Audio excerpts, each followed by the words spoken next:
এই তাদেরই একটি অংশকে ধরে পাঠিয়ে দেওয়া হয়েছে। পরে দেখা গেল যে তাদের অনেকেরই ওয়ার্কিং ভিসা আছে। এটি কিন্তু একটি খুব discouraging future investment thinking for South Korea or Japan. ওয়ার্কারদের পাঠিয়ে দেওয়া হয়েছে ফেরত। উনি এই প্রসঙ্গে বলেছেন যে অ্যান্ড আমেরিকা যে ফরেন ওয়ার্কার্স আর ওয়েলকাম। এই প্রথম আমি ট্রাম্পের মুখে শুনলাম এই ঘটনা ঘটার পরে। আপনি অবগত আছেন যে কোরিয়ান ওয়ার্কার হান্ডাই প্ল্যান্টে ছিলেন, তাদেরকে ধরে ইললিগাল বলে চালিয়ে দেওয়া হয়েছে এবং হাত করা লাগিয়ে পাঠিয়ে দেওয়া হয়েছে সাউথ কোরিয়াতে। প্রেসিডেন্ট ট্রাম্প যখন আসলেন ক্ষমতায়, উনি বললেন যে মেক আমেরিকা গ্রেট অ্যাগেন। একটা বড় ইনিশিয়েটিভ মেক আমেরিকা গ্রেট অ্যাগেনের হচ্ছে যে আমাদের এখানে সব বিদেশি যে পণ্যগুলো আমরা বর্জন করব, আমরা এখানে তৈরি করব, এবং বিদেশি যে কারখানা আছে তারা যেটা তৈরি করে সেটা এই প্ল্যান্টগুলো আমেরিকাতেও হতে হবে। এবং তারই একটা অংশ হিসেবে হান্ডাইয়ের প্ল্যান্ট, জাপানের হন্ডার প্ল্যান্ট, এগুলো অ্যারিজোনা, ইন্ডিয়ানাতে বসানো হয়েছে এবং সেখানে বেশ ওয়ার্কার আছে যারা কোরিয়ান, জাপানিজ। এই তাদেরই একটি অংশকে ধরে পাঠিয়ে দেওয়া হয়েছে। পরে দেখা গেল যে তাদের অনেকেরই ওয়ার্কিং ভিসা আছে। Okay, they were legally authorize work. দু একজনের এক্সপায়ার হয়ে গেছিল, কিন্তু এটা রিনিউয়েবল ছিল। বাট তাদেরকে হাত করা লাগিয়ে পাঠিয়ে দেওয়া হলো। সাউথ কোরিয়ার মানুষ এবং সাউথ কোরিয়ার প্রেসিডেন্ট এটা ভালোভাবে নেননি।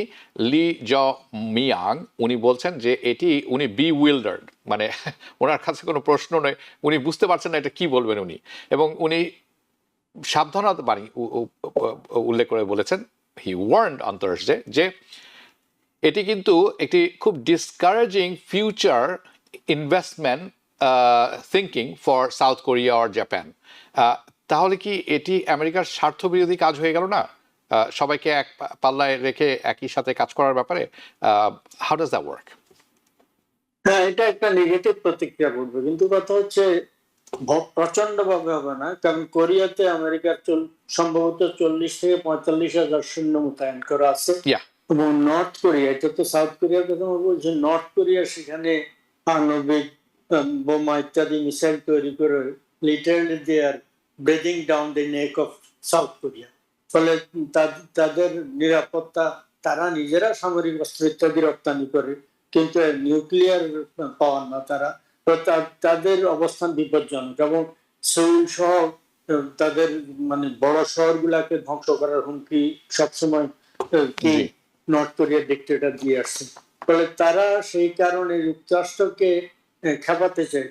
যুক্তরাষ্ট্র তাদের যে যারা ইনভেস্ট করবে, বড় বড় ইন্ডাস্ট্রিয়ালিস্ট, তারা প্ল্যান করেছিল সেগুলা সম্ভবত তারা মানে সেটার থেকে আনুষ্ঠানিকভাবে বলবেন আমরা সরে যাচ্ছি, কিন্তু আর একটু ধীর গতিতে সম্ভবত চলবে, আর একটু প্রশাসন, কিন্তু প্রত্যাহার করবে না তাদের নিজের স্বার্থে। এবং যুক্তরাষ্ট্রের যতদিন পর্যন্ত তাদের উপরে প্রভাব বিস্তার অত্যন্ত বেশ যত সুপার প্রভাব আছে, এটা জাপানের ক্ষেত্রেও তাই, আমেরিকার ঘাঁটি আছে, সেই দেশ তারা একসময় দখল করেছিল, তারপর দেশের কনস্টিটিউশন বানিয়ে দিয়েছে, সেখানেও এক ধরনের ইনডাইরেক্টলি তাদেরকে ইনফ্লুয়েন্স করে থাকে, যত বড় মেজর অর্থনীতি হোক না কেন। ফলে এইটা এক ধরনের মানে আউটলুকটা কিছুটা ডিম হবে, ব্রাইটন হবে না, কিন্তু এটা একেবারে প্রচন্ড ভাবে ক্ষুণ্ণ করবে না, কারণ এই দেশগুলোর ব্যাপার মানে বড় বড় ইনভেস্টমেন্ট, যেমন মধ্যপ্রাচ্য থেকে কয়েকদিন আগে, কয়েক মাস আগে তো উনি ওখান থেকে আসেন, কাতার থেকে কতগুলো দেশ থেকে $1 ট্রিলিয়ন বেশি প্রমিস নিয়ে আসলেন ইনভেস্ট করা ইত্যাদি। আপনি কি মনে করেন তারা কেউ সরে দাঁড়াবে? কোনো অন্তত কাতার উপরে ওখানে ভিতরে গিয়ে প্যালেস্টাইনিদের মানে গাজার সম্ভবত হামাসের কাকে অ্যাটাক করার জন্য, ধরার জন্য, হত্যা করার জন্য সেখানে ইসরায়েল যে অ্যাটাক করলো, তার কারণে কাতার মিডল ইস্টের আরবদের শীর্ষ সম্মেলন করেছে, তারা সমালোচনা করেছে, কিন্তু তারা নিন্দা করেনি। ওই নিন্দা করার সচ্ছল তাদের নেই। ফলে কিছু ক্ষতিগ্রস্ত হবে, ভিতরে তারা ক্ষুব্ধ হবে, ভিতরে তারা অসহায় বোধ করবে, কিন্তু প্রকৃতপক্ষে তাদের মেজর কোনো ভয়ঙ্কর কোনো ইনিশিয়েটিভ নেওয়ার সুযোগ আছে বলে আমার মনে হয় না। এটি দ্য আদার সাইড, মিনিং যাদের উপর এটি হয়েছে তাদের ক্ষেত্রে। আমেরিকার ক্ষেত্রে প্রথম আমি প্রেসিডেন্ট ডোনাল্ড ট্রাম্পকে প্রথম বললাম যে ওয়ার্কারদের পাঠিয়ে দেওয়া হয়েছে ফেরত।